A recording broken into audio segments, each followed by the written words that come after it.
Hello everyone, नमस्कार। स्वागत है आपका इस वीडियो में।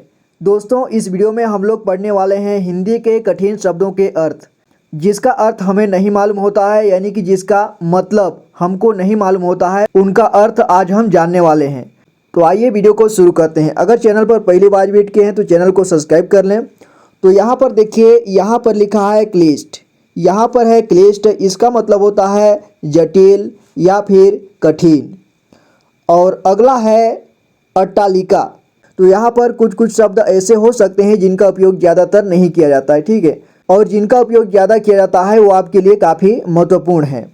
तो यहाँ पर देखिए अट्टालिका, यहाँ अट्टालिका है, इसका मतलब होता है किसी ऊंची इमारत या ऊपरी कक्ष या हिस्सा। इमारत मतलब होता है ऊंची बिल्डिंग या फिर ऊंची हाउस, घर, बड़ा घर, बिल्डिंग जो होता है उसका ऊपरी कक्ष या फिर हिस्सा, उसे अट्टालिका बोलते हैं। अब यहाँ देखिए जीविविषा, इसका मतलब होता है जीवित रहने की इच्छा, ठीक है, जीवित रहने की इच्छा, जीवित रहने का शौक। और यहाँ पर है अगला है तारतम्य, इसका मतलब होता है किसी घटना या क्रम की आवृत्ति।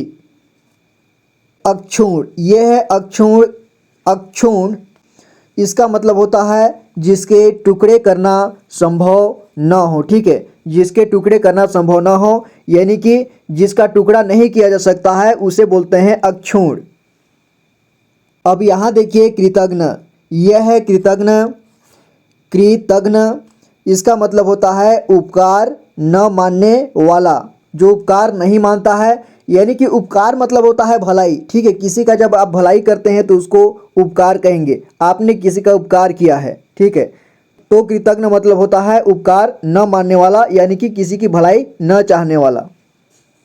और यहाँ पर है निवारण, यह है निवारण का अर्थ मतलब निवारण मतलब होता है मुक्ति, मोक्ष या मृत्यु। निवारण का मतलब ये भी होता है कि सुलझाना, स्वतंत्र करना, मुक्त करना। अब यहाँ देखिए निर्माण का मतलब होता है, यानी कि इसका अर्थ होता है बनाना, ठीक है, यानी कि कोई भी चीज़ बनाना, चाहे घर बनाओ, बिल्डिंग बनाओ, कोई गाड़ी बनाओ, कोई वस्तु बनाओ, कोई भी चीज़ आप बनाते हैं तो उसे बोलते हैं निर्माण करना, ठीक है। अब यहाँ पे अगला है बाग। बाग का अर्थ है बगीचा, ठीक है, बाग मतलब होता है बगीचा। आचार, यहाँ देखिए आचार का अर्थ होता है व्यवहार या फिर आचरण। और अगला है कंगाल, यहाँ है कंगाल, इसका अर्थ होता है जिस पर बिल्कुल धन न हो, ठीक है, जिस पर यानी कि जिसके पास बिल्कुल धन न हो उसे कंगाल बोलते हैं, ठीक है, यानी जिसके पास रुपए पैसे कुछ भी ना हो, धन दौलत, उसे बोलते हैं कंगाल। अब यहाँ पे तरणी, इसका अर्थ होता है नौका मतलब नाव। अनिष्ट है, अनिष्ट का अर्थ होता है नुकसान। और यहाँ देखिए अवधि का अर्थ होता है काल या फिर समय, और अंग्रेजी में कहें तो टाइम, ठीक है, उसी को बोलते हैं अवधि। और यहाँ है आभास का अर्थ होता है अनुभूति। यहाँ है देव का अर्थ होता है भाग्य। और यहाँ अश्लील यानी होता है गंदा। और अनायास का होता है बिना मेहनत के। और यहाँ देखिए अभियान, इसका मतलब होता है उद्देश्यपूर्ण यात्रा, ठीक है, उद्देश्य। देखिए ये कैसे लिखा गया है, ऐसे उद्देश्य, ठीक है, इसका मतलब ये क्या है, देखिए यह है उद्देश्य, ये एक द है, इसमें आधा है ये, और एक है पूरा द, इसमें एक ही मात्रा लगी है।